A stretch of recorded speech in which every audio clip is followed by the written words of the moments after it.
요한복음 우리 강해 공부를 하겠습니다. 오늘 그 첫 번째 시간인데 요한복음이 굉장히 깊습니다. 그런 그 공관복음에 비해서 훨씬 더 영적으로 깊은 그런 뜻이 있기 때문에 우리가 그냥 가르치고 배우고 하는 그런 것을 떠나서 우리 모두가 다 같이 배우고 다 같이 기도하고 또 다 같이 주님 앞에 그 뜻을 진리를 구하는 그러한 마음 자세가 되어야겠습니다. 우리 다 같이 요한복음 1장 1절부터 18절까지 우리 같이 한번 천천히 같이 읽겠습니다. 요한복음 1장 1절부터 18절까지 같이 천천히 읽습니다. 시작. 태초에 말씀이 계시니라. 이 말씀이 하나님과 함께 계셨으니 이 말씀은 곧 하나님이시니라. 그가 태초에 하나님과 함께 계셨고 만물이 그로 말미암아 지은 바 되었으니 지은 것이 하나도 그가 없이는 된 것이 없느니라. 그 안에 생명이 있었으니 이 생명은 하나님의 사람들의 빛이라. 빛이 어두움에 비치되 어두움이 깨닫지 못하더라. 하나님께서 보내심을 받은 사람이 났으니 이름은 요한이라. 저가 증거하러 왔으니 곧 빛에 대하여 증거하고 모든 사람으로 자기를 인하여 믿게 하려 함이라. 그는 그 빛이 아니요 이 빛에 대하여 증거하러 온 자라. 참 빛 곧 세상에 와서 각 사람에게 비추는 빛이 있었나니 그가 세상에 계셨으며 세상은 그로 말미암아 지은 바 되었으되 세상이 그를 알지 못하였고 자기 땅에 오매 자기 백성이 영접지 아니하였으나 영접하는 자 곧 그 이름을 믿는 자들에게는 하나님의 자녀가 되는 권세를 주셨으니 이는 혈통으로나 육정으로나 사람의 뜻으로 나지 아니하고 오직 하나님께로서 난 자들이니라. 말씀이 육신이 되어 우리 가운데 거하심에 우리가 그 영광을 보니 아버지의 독생자의 영광이요 은혜와 진리가 충만하더라. 요한이 그에 대하여 증거하여 외쳐 가로되 내가 전에 말하기를 내 뒤에 오시는 이가 나보다 앞선 것은 나보다 먼저 계심이라 한 것이 이 사람을 가리킴이라 하니라. 우리가 다 그의 충만한 데서 받으니 은혜 위에 은혜로라. 율법은 모세로 말미암아 주신 것이요 은혜와 진리는 예수 그리스도로 말미암아 온 것이라. 본래 하나님을 본 사람이 없으되 아버지 품속에 있는 독생하신 하나님이 나타내셨느니라. 아멘. 아멘. 우리 잠깐 같이 기도하겠습니다. 하나님 아버지, 오늘 요한복음 1장 1절부터 18절에 그 깊은 심오한 진리의 말씀을 저희들이 같이 읽었습니다. 주님, 누가 이 말씀의 뜻을 깨닫겠습니까? 저희들이 다 겸허한 마음으로 주님의 그 성령님의 가르치심과 그리고 조명을 저희들이 간구하오니 이 시간에 성령께서 저희들 한 사람 한 사람 마음을 옥토가 되게 해주시고 들을 수 있는 귀를 열어주셔서 말씀을 전하는 자나 말씀을 받는 자가 성령 안에서 하나가 되어서 성령 하나님께서 직접 선생님이 되어주셔서 저희들에게 가르치는 복된 시간이 되도록 주님 허락하여 주옵소서. 주님, 악한 마귀 조금 더 이 시간에 틈타지 못하도록 주님 이 시간을 천군 천사로 보여주시고 오직 성령의 충만하심으로 채워주시고 영광을 받아 주시옵소서. 예수 그리스도 이름으로 간절히 기도합니다. 아멘. 아멘. 요한복음 우리가 너무나도 잘 알고 또 많이 또 읽었고 또 많이 공부했던 그러한 책입니다. 사복음서 중에서 요한복음만큼은 다른 소위 공관복음이라고 하는 마태, 마가, 누가복음보다 훨씬 다른 그러한 내용을 요한복음에서는 가지고 있습니다. 그래서 우리가 오늘 첫 시간으로서 좀 베이직한 거지만은 우리가 좀 더 살펴보면서 이 말씀 속에서 오늘 아마 18절까지 다 못 끝날 것 같아요. 그래서 이거를 우리가 오늘 찾아가면서 또 그리고 우리 주님께서 성령님께서 우리에게 깨닫게 하시는 그 뜻이 무엇인가, 요한복음 전체를 통해서 흐르는 그 성령님의 인도하심과 또 오늘 그 1장 1절부터 18절에 있는 주님의 예수 그리스도가 바로 누구인가 하는 이것을 우리가 더 깊이 깨닫는 이런 시간이 됐으면 좋겠습니다. 먼저 우리가 이 요한복음의 저자는 우리가 너무나 잘 아는 사도 요한이지요. 이미 요한복음 제일 끝에 21장 24절서 25절에 그렇게 기록이 되어 있습니다. 21장 24절 25절에 이 일을 증거하고 이 일을 기록한 제자가 이 사람이라. 즉 사도 요한이죠. 우리는 그의 증거가 참인 줄 아노라. 예수의 행하신 일이 이외에도 많으니 만일 낱낱이 기록된다면 이 세상이라도 이 기록된 책을 두기에 부족할 줄 아노라. 그래서 그 예수님의 행하신 모든 것을 기록한 것이 바로 예수님의 사랑받는 제자 그 사도 요한을 표하는 것을 여기서 우리가 확인을 할 수가 있습니다. 그런데 그러면은 이 요한복음을 그 기록한 시기가 언제냐? 그 시기는 성경 학자마다 조금씩 좀 다릅니다. 사도 요한이 AD 95년경을 전후해서 그 반모섬에서 가서 귀향을 받고 거기서 포로 생활을 했었는데 거기서 감옥소에서 갇혀 있었는데 그 전이다가 이렇게 보는 사람이 있고 그래서 AD 85년서부터 90년 그 사이에 다른 그 공관복음이 다 만들어진 것을 알고 그리고 나서 반모섬에 가서 반모섬으로 가기 전에 귀향되기 전에 이것을 적었다 하는 그렇게 신학자들이 보는 것도 있고 아니면은 그 이후에 AD 90년서부터 100년 그 사이에 이것을 썼다라고 이렇게 또 보는 사람도 있습니다. 하여튼 그 뭐 시기가 중요한 건 아니지만은 하여튼 대충 85년서부터 AD 95년 100년 이 사이에 졌다 하고 생각하면 거의 틀림없을 것입니다. 그 다음에 이제 요한복음의 주제는 바로 예수 그리스도는 이 땅에 오신 하나님의 아들이시다 하는 것을 이제 여러 각도로 이제 사도 요한이 이것을 이제 요한복음에서 제시를 하고 있습니다. 그 제일 첫 번 나오는 그 제시가 요한복음 1장 34절에 있는데 1장 34절에 내가 보고 그가 하나님의 아들이심을 증거하였노라 하니라 이렇게 벌써 나옵니다. 그래서 이제 세례 요한이 바로 예수님을 첫 번 보고 나서 하나님의 아들이었다. 바로 예수 그리스도의 그 초림을 증거하러 온 사람이 바로 세례 요한인데 이미 성령께서 그를 옛날에 보지 않았어도 이미 성령께서 그에게 저 사람이 바로 메시아 예수 그리스도다 하는 것을 깨닫겠죠. 마치 그 시므온이나 그 안나 선지자가 그 갓난아기를 보고 예수 그리스도를 알았던 것 마찬가지로 세례 요한은 예수 그리스도를 하나님의 아들로 그대로 잘 보고 확인을 했습니다. 증거를 했습니다. 요한복음의 목적은 요한복음 제일 끝부분에 요한복음 20장 30절 31절에 거기에 그 기록이 되어 있습니다. 요한복음 20장 30절 31절에 예수께서 제자들 앞에서 이 책에 기록되지 아니한 다른 표적도 많이 행하였으나 오직 이것을 기록하면 너희로 예수께서 하나님의 아들 그리스도이심을 믿게 하려 함이요. 이것이 첫 번째입니다. 그리고 또 너희로 믿고 그 이름을 힘입어 생명을 얻게 하려 함이라. 구원을 얻게 하려 함인 것이 바로 그 요한복음을 기록한 그 목적이다라고 이제 사도 요한이 그렇게 기록을 하고 있습니다. 우리가 이것을 자세히 보면은 그 마태, 마가, 누가복음에 있는 그러한 내용하고 그다음에 요한복음에서 사도 요한이 기록한 예수님의 그 행적과 또 그리고 예수님의 하신 그 말씀과 상당히 많이 다른 것을 우리가 찾게 됩니다. 어떤 그 신학자들이 이것을 비용을 했는데 요한복음의 90%는 다른 그 공관복음에 마태, 마가, 누가복음에 있지 않다. 거기와 다르다라고 이렇게 이야기를 합니다. 그러니까 같은 사복음서지만은 요한복음에 있는 내용은 다른 그 세 복음서 공관복음인 것보다도 훨씬 다르다 하는 것을 여기서 우리가 미리 알고 있어야 됩니다. 우리가 잘 아는 것 마찬가지로 마태복음은 유대인의 왕 그 메시아 하는 것을 포커스를 맞췄고 그 다음에 마가복음은 거룩한 순종의 종으로 오시는 그 예수 그리스도를 포커스를 맞췄습니다. 그리고 누가복음은 하나님의 그 사람의 아들 인자로서 온 그 완전한 인간의 모습을 이제 사도 누가가 이것을 표현을 했죠. 사실은 제가 누가복음을 공부를 하려고 그렇게 생각을 했었는데, 근데 성령께서 요한복음을 공부해야 된다 하는 그런 마음을 강하게 주셔서 제가 중간에 바꿨습니다.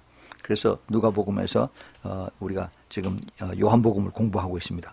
자, 우리가 좀 더 이것을 구체적으로 좀 비교를 해볼 필요가 있어요. 공관복음과 요한복음 어떻게 다른가? 무엇을 다르게 우리가 봐야 되는가? 공관복음은 마태, 마가, 누가는 주로 갈릴리 북쪽 지방에서 예수님의 사역을 많이 표현을 했습니다. 거기에 비해서 요한복음은 유대 남부하고 예루살렘 지역을 통해서 예수님의 사역을 많이 기록을 한 것을 우리가 볼 수가 있습니다. 그리고 예수님이 공관복음에서는 다윗의 자손이고 그 다음에 인자이신 예수를 표현한 것을 비해서 아까 우리가 얘기했던 요한복음에서는 하나님의 아들이신 예수 그리스도를 요한복음에서 많이 기록을 했습니다. 그리고 똑같은 그 예수 그리스도의 복음서인데 이제 그 공관복음은 예수 그리스도가 떠나시고 나서 교회가 시작될 것을 암암리에 거기에 이제 그걸 표현을 했습니다.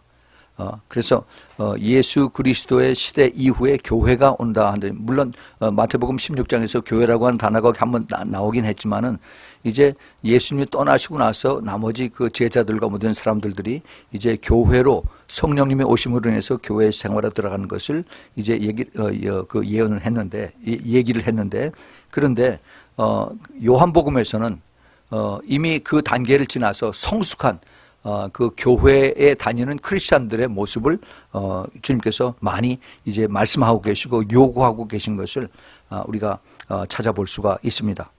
그리고 우리가 잘 아는 것 마찬가지로 이 공관복음 마태, 마가, 누가에서는 예수님께서 사역의 그 사건을 중심으로 해서 많은 스토리가 전개가 됩니다. 뭐 오병이어의 기적이나 또는 그 문둥병 황자를 치유하고 또 그리고 또 그 귀신들을 쫓아내는 이러한 사건들을 위주로 해서 이제 그 복음이 쓰여졌는데, 그런데 요한복음에서는 그 영적인 의미를 전달하는데 초점을 둔 것을 우리가 눈여겨 봐야만 됩니다. 그래서 요한복음은 훨씬 더 다른 공관복음보다 의미가 깊다 하는 것을 우리가 미리 알고 있어야만 되겠습니다. 그리고 또 하나 또 다른 그 비교를 우리가 찾아본다면은 공관복음에서는 예수님께서 그 많은 비유에 대해서 말씀하셨는데 비교적 짧게 그것을 그 제자들이나 또는 따라도 오는 사람들에게 알아듣기 쉽게 이렇게 얘기를 하려고 애를 쓰셨어요. 근데 거기에 비해서 요한복음은 주님께서 그 제자들에게 비교적 긴 그러한 강해적인 그러한 말씀을 많이 하셨습니다. 그러니까 근본적으로 포커스가 다른 그런 것을 우리가 찾을 수가 있어요. 그리고 공관복음에서는 예수님께서 그 유월절에 대해서 딱 한 번 언급하셨는데, 그런데 요한복음에서는 유월절에 대해서 예수님이 3번이나 언급을 하신 것을 우리가 눈여겨볼 필요가 있습니다. 그리고 아까 비유에 대해서 우리가 잠깐 얘기를 나눴는데, 그 비유 마태복음에서 15번이 나옵니다. 그리고 마가복음에서 4번, 누가복음에서 19번의 그 비유들이 나오는 것에 비해서 요한복음에서 딱 한 번 나와요. 그 한 번이 어딘지 아세요? 그 15장의 포도나무의 비유. 예. 그 포도나무의 비유 굉장히 깊죠. 그 뜻이. 예. 그래서 그 예수님께서 요한복음 속에서 주님께서 가르쳐 주시고 하는 것은 그 비유를 통해서보다는 훨씬 더 영적인 그 깊은 뜻을 주님께서 우리에게 그 사도들에게 또 그 요한에게 가르쳐 준 것을 우리가 찾을 수 있어야만 됩니다. 또 하나 우리가 기억을 해야 될 것이 있는데, 그 공관복음에서 그 우리가 잘 아는 예수님의 그 사역 제일 처음에 그 광야에서 40일 금식 기도하시고 나서 사탄의 그 시험을 3번이나 시험을 받았죠. 마태복음 4장, 그다음에 누가복음 1장, 그다음에 마가복음 1장, 누가복음 4장에서 똑같이 나오는데 요한복음엔 그게 없어요. 없어요. 왜 없을까? 우리가 이거를 그걸 깊이 생각을 해볼 필요가 있습니다. 왜 요한은 그 자리에 없었나? 요한은 그걸 알지 못했나? 요한은 이거를 모르고 있었나? 물론 뭐 여러 가지 그 추측을 할 수가 있겠죠. 그러나 사탄과 그 예수님과의 직접적인 그러한 그 대결을 요한복음에서 쓰지 않은 것은 저는 이렇게 봅니다.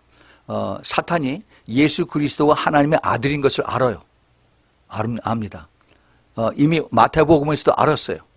그 요단강에서 예수님의 세례를 받으시고 물에서 나오실 때 삼위일체 하나님이 거기서 그 자리에 계신 것을 사도 요한이 그렇죠. 세례 요한이 알았고 그 다음에 사탄이 알았습니다. 예.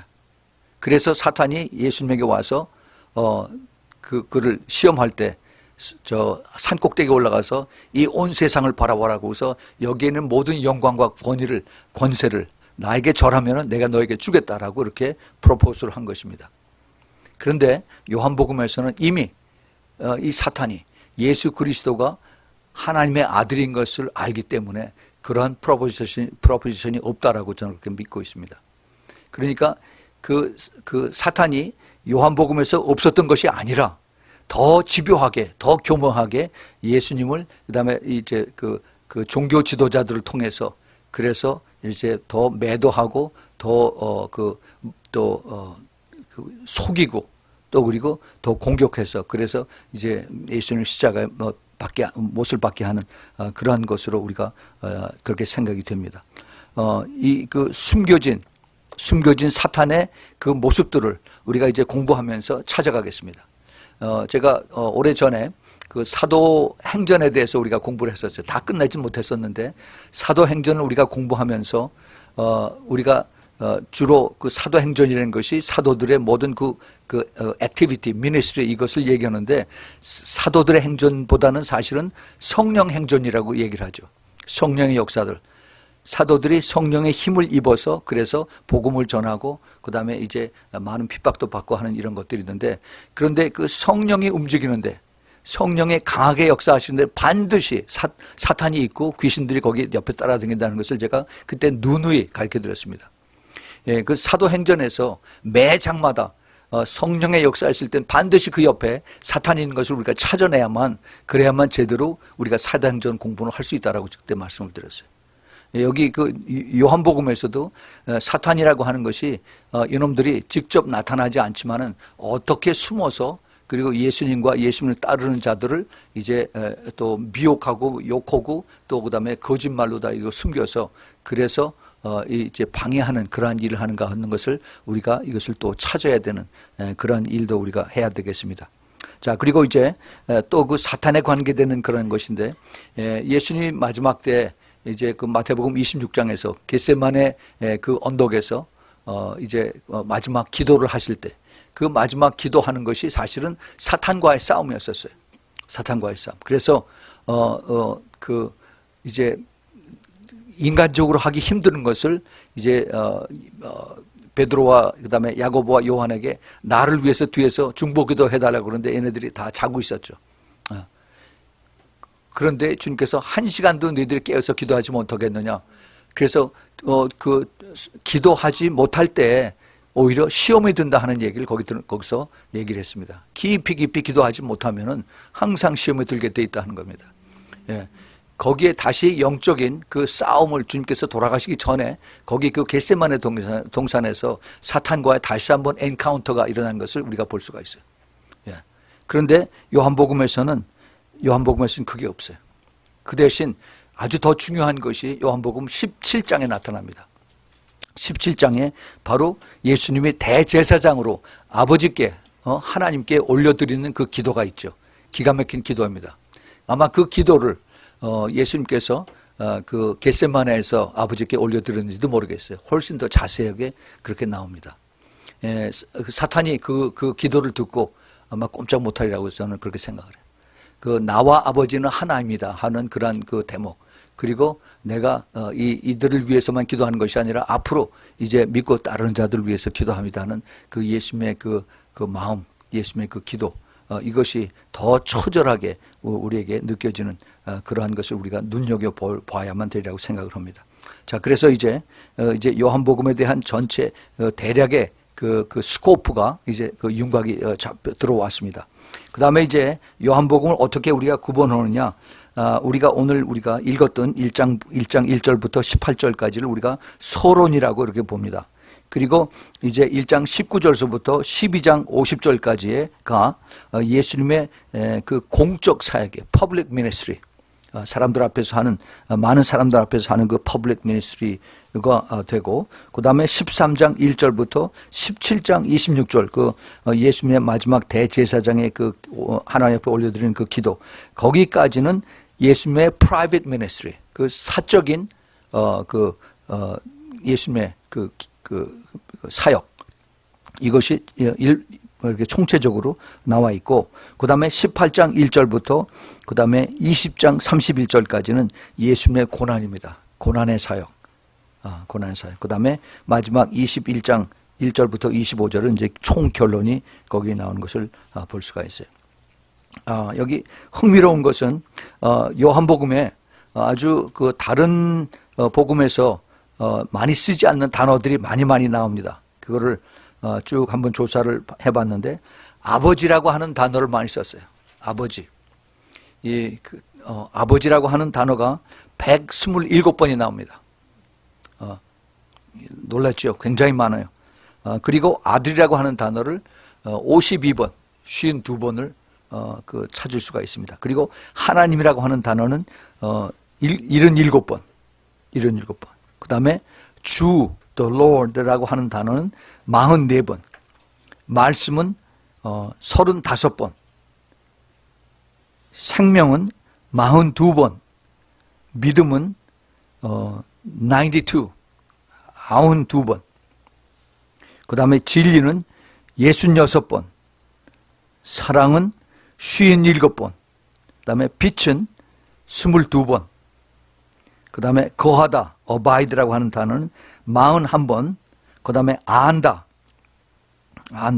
know라고 하죠. 오이다라고 하는 그 그릭 단어는 61번이 나오고, 그 다음에 그노스코라고 하는 그릭 단어는 56번이 나옵니다. 안다, 이것이 바로 주님과 하나가 된다 하는 그런 뜻인데, 그 다음에 유대인, 그 주라고 하는 단어가 71번이 나오고, 그 다음에 세상이라고 하는 단어, 즉 사탄을 뜻하는데 이것이 79번이 나오는 것을 요한복음에서 찾을 수가 있습니다. 컴퓨터 덕분에 이것이 쉽게 그 카운트가 됩니다. 이런 그 단어의 이 프리퀀시를 보면서 다른 그 공관 복음보다도 이 요한복음에서는 훨씬 더 차원 높은 그런 단어들이 많이 나온다 하는 것을 우리가 볼 수가 있어요. 우리가 지금 이거 공부하는 요한복음 1장, 거기 1장 안에서만 예수 그리스도의 타이틀이 거기에 자그마치 25번이 나옵니다. 그러니까 얼마나 요한복음의 그 깊은 뜻이 여기 숨겨져 있다는 것을 우리가 알 수가 있습니다. 자, 그래서 이제 드디어 1장 1절을 우리가 한번 보겠습니다.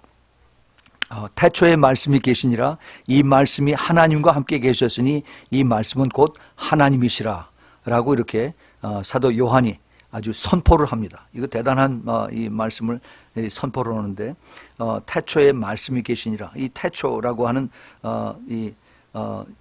엔아르케라고 하는 이 그리크 단어는 그 히브리 말에 그 창세기 1장 1절에 태초에 하나님의 천지를 창조하시니라고 같이 연결된 것을 우리가 볼 수가 있습니다. 그래서 예수 그리스도가 하나님과 같은 신성을 가지고 있고 영원성을 가지고 있다는 것을 이제 사도 요한은 여기에서 제일 처음에 이것을 선포하는 것을 우리가 봅니다.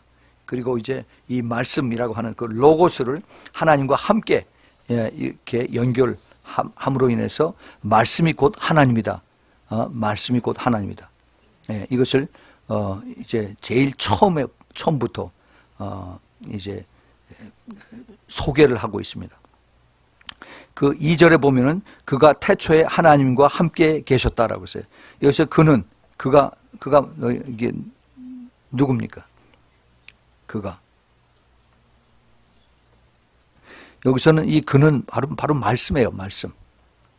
그래서 이 말씀이 하나님과 함께 계셨다. 하나님하고 동격으로 이제 사도 요한이 말씀을 여기에 그 프레젠트 하고 있는 것입니다.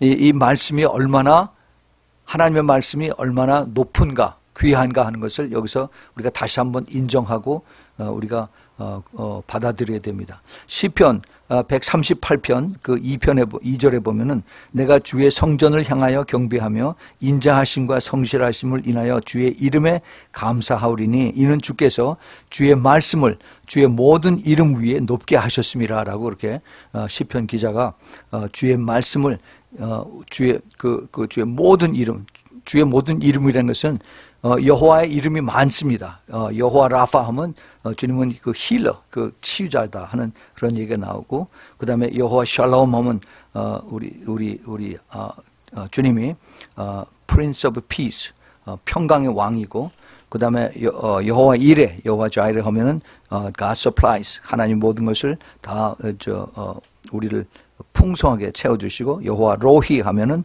The Lord is my shepherd. 예수, 우리 주님은 우리의 목자이시다. 요한복음 10장에 나오죠. 그 다음에 여호와 시츠켄누 하는 것은 우리 하나님은 의로우신 자다. 그 다음에 여호와 마카데시 하는 것은 주님은 거룩하시다. 또 여호와 니시 하면은 우리 주님께서는 다 주님이 이기셨다. The Lord is our banner.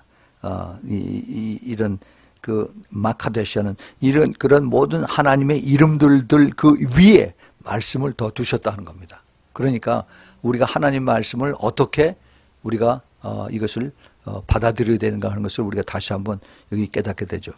그런데 이 말씀의 그 중요한 것을 제일 마지막에 요한계시록에 다시 한번 그것을 강조한 것을 볼 수가 있습니다. 요한계시록 19장 13절에 또 그가, 여기서 그는 바로 예수 그리스도를 나타냅니다. 그 앞에 보면 쭉 나와요. 예수 그리스도가 피 뿌린 옷을 입었는데 그 이름은 하나님의 말씀이라 칭하더라 그랬어요. 네. 그래서 바로 예수 그리스도가 피 뿌린 옷을 입었는데 그 예수 그리스도의 이름이 바로 하나님의 말씀이다라고 이제 다시 말씀하고, 바로 예수 그리스도하고 하나님하고 다 같이 이렇게 동격으로 놓는 것을 우리가 잘 눈여겨봐야만 되겠습니다. 그래서 요한복음 참 깊어요. 우리가 이것을 깊이 묵상해 보면은 많은 그 진리가 이 안에서 숨겨져 있는 것을 우리가 볼 수가 있습니다. 자, 이제 3절 보겠습니다. 3절, 만물이 그로 말미암아 지은 바 되었으니 지은 것이 하나도 그가 없이는 된 것이 없느니라. 자, 여기 간단한 이 3절인데 여기 너무너무 이게 깊습니다. 만물이라고 했어요. All things, 모든 것이 그로 말미암아 지은 바 되었으니, 이 여기서 이제 그는 바로 이제 예수 그리스도하고 이제 직결이 됩니다.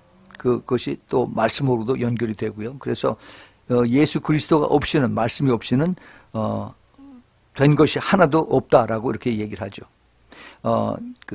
골로새서 1장 16절 17절에 사도 바울이 이렇게 얘기를 합니다. 만물이 그에게서 창조되되 하늘과 땅에서 보이는 것들과 보이지 않는 것들과 혹은 보좌들이나 주관자들이나 정사들이나 권세들이나 만물이 다 그로 말미암고 그를 위하여 창조되었고, even Satan and demonic spirit, 모든 악한 영들조차도 하나님께서 그들을 창조하셨다는 겁니다. 그래서 하나님의 영광을 위해서 그들이 지금 쓰임 받고 있는 거예요. 또한 그가 만물보다 먼저 계시고 만물이 그 안에 함께 섰느니라 그랬어요. 그래서 모든 것이 하나님 안에서, 하나님을 위해서, 그 다음에 하나님으로 인하여 말미암아 다 창조되었다는 것을 이렇게 얘기를 하고 있습니다. 로마서 11장에 사도 바울이 로마에 있는 교인들에게도 11장 36절에서 만물이 주에게서 나오고 주로 말미암고 또 주에게로 돌아감이라 영광이 그에게 세세 무궁토록 있을지어다 그랬어요. 예, 만물이, 그러니까 모든 것이 다 그리스도로부터 나왔다. 그렇다면은 나도 그리스도로부터 나왔다 하는 것을 내가 받아들이고 인정해야 되고 더 우리가 겸손해져야 되는 겁니다. 예, 우리가 예수 그리스도 앞에, 그 말씀 앞에, 하나님 앞에 우리가 다 겸손해야 되고 더 순종해야 되고 그리고 따라가야 되는 거죠. 이것을 주님께서 여기서 우리에게 가르쳐주고 계십니다. 히브리서 1장 2절에 이 모든 날 마지막 때에 아들로 우리에게 말씀하였으니 이 아들을 만유의 후사로 세우시고 또 저로 말미암아 모든 세계를 지으셨느니라 라고 이렇게 히브리서 1장 2절에 그렇게 기록을 하고 있습니다. 이런 내용들은 꼭 그 신약 성경뿐만이 아니라 구약에서, 시편에서, 잠언에서 많이 그런 내용들을 우리가 많이 찾을 수가 있습니다. 예. 그 다음에 이제 4절에서 그 안에 생명이 있었으니 이 생명은 사람들의 빛이라. 그래서 이제 그 생명과 그 빛을 여기서 이제 그 귀한 단어로 이제 나타나기 시작합니다. 이 생명과 빛이 결국 이것이 무엇이냐? 예수 그리스도의 오신 목적을 여기서 이제 간접적으로 여기서 나타내고 있습니다.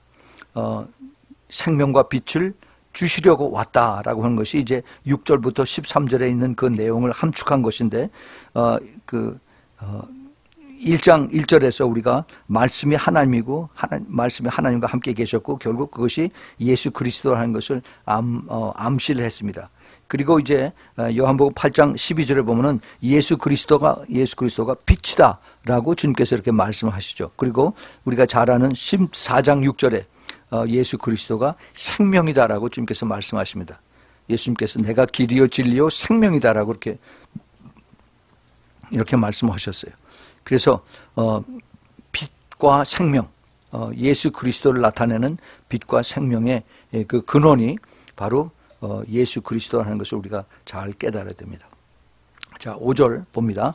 빛이 어두움에 비추되 어두움이 깨닫지 못하더라. 빛이 어두움을 비췄습니다. 그러면은 어두움이 밝아져야 되는데 어두움이 깨닫지 못한다라고 그래요. 예. 그것이 지금 이 세상입니다. 이 세상의 모습이에요. 요한복음 3장 19절에 보면은 그 정죄는 이것이니, 그 정죄는 것은 하나님의 심판입니다. 심판이 이것이니 곧 빛이 세상에 왔으되 사람들이 자기 행위가 악함으로 빛보다 어둠을 더 사랑한 것이니라 그랬어요. 예, 이제 이 세상에 임할 하나님의 심판의 그 이유가 하나님께서 그렇게 많이 복음을 선포했고 그다음에 영생을 가질 수 있는 그러한 그 길을 열어주셨는데 그 길을 다 스스로 다 막고 또 거절하고 그리고 오히려 하나님을 반대하고 거역하는 그러한 인간들을 주님께서 이제 심판하시는 그러한 것을 우리가 이제 아주 눈앞에 보고 있는 것을 압니다. 그래서 요한복음 요한복음 6장 63절에서 살리는 것은 영이니 육은 무익하니라. 내가 너희에게 이른 말이 영이요 생명이니라 라고 말씀했어요. 예수님께서 하신 그 말씀, 이것이 바로 영이요 생명이다라고 이렇게 말씀하십니다. 로마서 8장 13절에도 너희가 육신대로 살면 죽을 것이로되 영으로서 몸의 행실을 죽이면은 너희가 산다라고 말씀하십니다. 우리가 몸의 행실을 죽일 때 어떻게 해요? 영으로 죽인다고 했어요. 영으로. 그 영으로 어떻게 죽여요? 우리가 기도함으로 우리가 성령의 도움을 받아서 내가 잘못한 것을 깨닫고 그리고 내가 잘못한 것은 그 영으로 성령에 힘입어서 우리가 돌이켜서 회개하고 그리고 주님 앞에 나가는 것입니다. 그렇게 하지 않으면은 우리 자아 때문에 우리 자아가 내 자신을 눌러서 그래서 주님 앞에 회개하지 못하도록 그렇게 갑니다. 로마서 13장 12절에 밤이 깊고 낮이 가까우니 그러므로 우리가 어둠의 일을 벗고 빛의 갑옷을 입자라고 사도 바울이 로마에 있는 교인들에게 이렇게 이야기를 합니다. 우리 이것이 2000년 전에 예수님께서 하신 그 말씀이 지금 이 시대에 더 우리에게 가까이 다가오는 이것은 그만큼 세상이 더 악해지고 더 어두워지고 그리고 빛의 역할이 훨씬 더 그만큼 더 중요하게 여겨진다 하는 것을 우리가 알아요. 우리가 보통 상식적으로 어두우면은 빛이 더 밝다라고 그렇게 얘기를 하죠. 깜깜할 때 조그만 성냥불 촛불 하나도 밝게 보여야 된다라고 하는데 그런데 이 세상이 어둡고 이 세상이 악하고 이 세상이 범죄로 가득한데 그런데 그 빛의 역할을 하는 너희들이 세상의 빛과 소금이라고 하는 그 빛의 역할을 하는 크리스찬들이 그렇게 많은데 십자가에 교회 그 십자가는 그렇게 많이 섰는데 세상은 전혀 이들을 비웃고 그리고 따라오지 않습니다. 왜 그럴까? 이 말씀이 잘못됐을까? 우리가 생각해 볼 필요가 있어요. 이 말씀이 능력이 없어서 그럴까? 이 말씀이 하나님이라고 그러는데 이 말씀이 예수님이라고 그러는데 정말 능력이 없어서 이렇게 교회들은 많고 교인들이 숫자는 많은데 그런데 왜 이 세상은 점점 더 악해지는가? 우리가 참 생각해 볼 것이 많이 있습니다. 하나님의 말씀은 온전하다라고 했어요. 하나님의 말씀은 틀림이 없다라고 했습니다. 우리가 좀 더 내 힘으로 이것을 싸워서 이기는 것이 아니라 우리가 기도함으로 인해서 성령의 힘을 입어서 그래서 성령께서 이것을 우리를 통해서 일하시고 그리고 성령의 역사로 인해서 그래서 그 죄인들이 그 죄가 깨달아지고 그리고 주님 앞에 돌아오는 그런 일들이 이제 일어날 수 있도록 우리는 엎드려서 기도를 해야 되는 것입니다. 그것이 주님께서 우리에게 원하시는 그 뜻이라고 우리가 이것을 바라보아야만 되겠습니다. 그 다음에 이제 6절부터 8절에 있는 말씀입니다. 6절부터 8절. 이것은 이제 세례 요한에 대한 그러한 그 소개입니다. 세례 요한에 대한 소개. 그리스도의 길을 준비하는 자. 하나님께로서 보내심을 받은 사람이 났으니 이름은 요한이라. 저가 증거하러 왔으니 그 빛에 대하여 증거하고 모든 사람으로 자기를 인하여 믿게 하려 함이라. 그는 이 빛이 아니요 이 빛에 대하여 증거하러 온 자라 그랬습니다. 바로 세례 요한. 이 세례 요한이 예수 그리스도를 증거하는 그러한 빛을 증거하는 그러한 역할을 하는 그러한 사람이죠. 이 세례 요한에 대해서는 누가복음 1장 13절에서부터 17절, 그 다음에 1장 57절에서부터 80절, 그 다음에 누가복음 3장 2절에서부터 6절, 또 마태복음 11장 11절, 12절, 이것들이 전부 다 이사야서 40장 3절에 있는 말씀을 이제 쭉 다 설명하면서 세례 요한을 예수님에 앞서서 길을 예비하는 그러한 앞서서 가는 준비하는 그 예수님의 초림을 준비하는 그러한 것으로 이렇게 프레젠테이션이 됐습니다. 이것은 우리에게 세례 요한을 소개하는 것으로 끝나는 것이 아니라 제가 오래전에 그 세례 요한의 영을 받은 자에 대해서 제가 3번에 대해서 설교를 했는데 예수님께서 첫 번 오실 때 이미 그보다 훨씬 600년 전에 그 이사야 선지자를 통해서 이제 메시아가 올 때 메시아에 앞서서 그 메시아의 길을 이제 광야 길을 이제 그 평탄케 하는 그런 사람이 나올 것이다라고 해서 이제 세례 요한에 나올 것을 이미 예언을 했습니다. 그 예언대로 세례 요한은 예수보다 6개월 먼저 태어나서 그래서 참 그 보통 사람들이 사는 그런 스타일이 아니라 정말 광야에서 살면서 그러니까 괴상하게 그렇게 아주 유니크하게 그러한 삶을 살면서 그래서 사람들에게 그 당시에 그 종교적으로 완전히 크롭트 되고 그 다음에 또 완전히 살기 위해서 모든 수단 방법을 가리지 않는 마치 이 시대에 그 돈 때문에 많은 사람들이 모든 걸 다 팔아먹는 것 마찬가지 그 당시의 사람들이 이제 세례 요한의 얘기를 듣고 양심에 찔려서 그래서 이제 그 요단강에 나와서 세례를 받는 그런 역사들이 많이 나왔죠.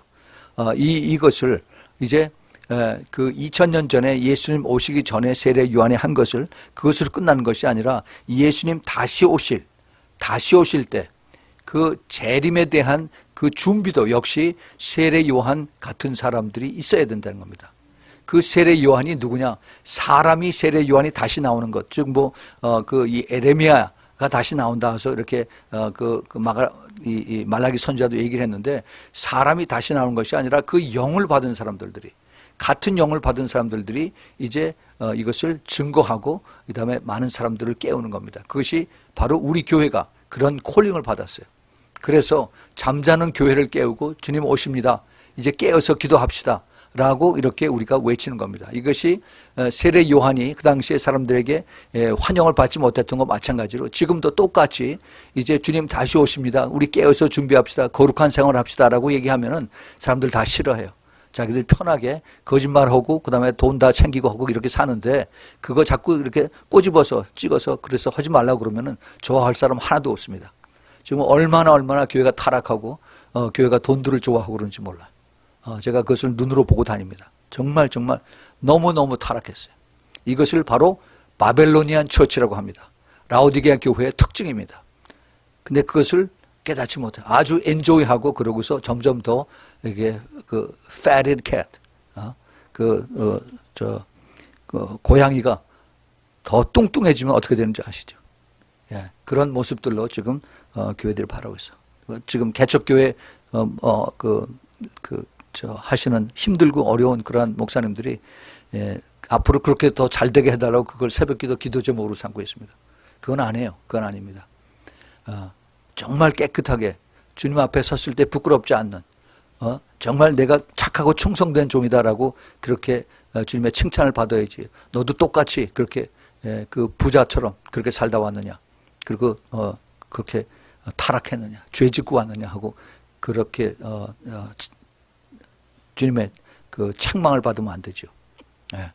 이것을 우리가 잘 생각을 해야 됩니다. 그래서 세례 요한이 주님 앞서서 온 것은 굉장히 우리에게 중요한 가르침을 주고 있다는 겁니다.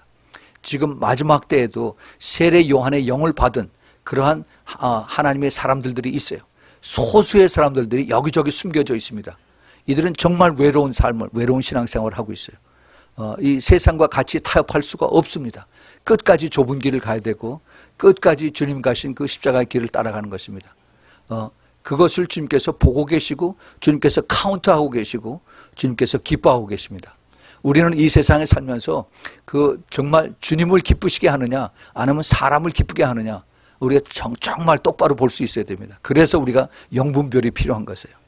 우리는 정말 이 세상에 혼탁한 세상에서 정말 머리 굴려가면서 그래서 사람하고 같이 이제 이것을 해서 내 뜻을 이루게 하는 그러한 것이 아니라 정말 주님께서 기뻐하시는 그러한 그 자리를 그러한 것을 만들기 위해서 우리가 더 겸손하고 더 낮아지고 그렇게 끝까지 가는 것. 그러면 주님께서 너무너무 기뻐하세요. 그렇다고 해서 우리가 이 세상에서 살면서 그러면은 완전히 옛날에 그 노예들처럼 그 감옥소에 붙잡혀서 그렇게 사느냐. 아직 그런 단계는 아직 아닙니다. 뭐 이제 마지막 때 이제 대환란 때는 그렇게 되겠죠.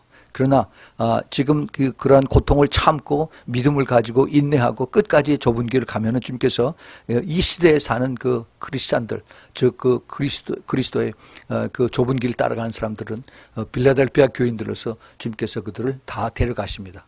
주님께 데려가시. 이것이 바로 휴거입니다. 그 시간이 심히 가까운 것을 저는 알고 있습니다. 이것도 또 굉장히 많은 그 디스퓨팅 하는 그런 그 포인트가 되는데 이게 뭐 자기 신학이 다르고 어떻게 배우고 이것이 상관이 되는 게 아니라 때가 되면 다 알게 됩니다. 알지 못하는 사람들은 참 불쌍한 사람들. 뭐 끝까지 환란 중반이다, 환란 끝이다라고 하면은 그걸 믿으면은 자기 믿음대로 가는 거예요. 할 수 없어요. 정말 우리가 성경을 깊이 보면 볼수록 주님께서 사랑하는 자들, 그 신부들을 위해서 얼마나 사랑하시고 그것을 아끼시고 피하게 해주겠다라고 했는데 구태여 내가 자꾸 그 대환란을 고집하고 그리고 그 가운데로 들어갈 필요가 없어요. 그것을 우리가 깨달아야 됩니다.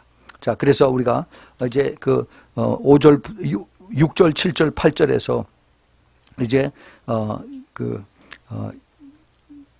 세례 요한의 그 모습을 과거뿐만이 아니라 우리가 앞으로 다가올 이제 다시 오실 예수 그리스도의 재림에 대한 주님의 모습을 여기서 다시 보고 우리도 또 깨닫게 되는 것을 우리가 더 준비해야 되는 것을 우리가 알아야 되겠죠.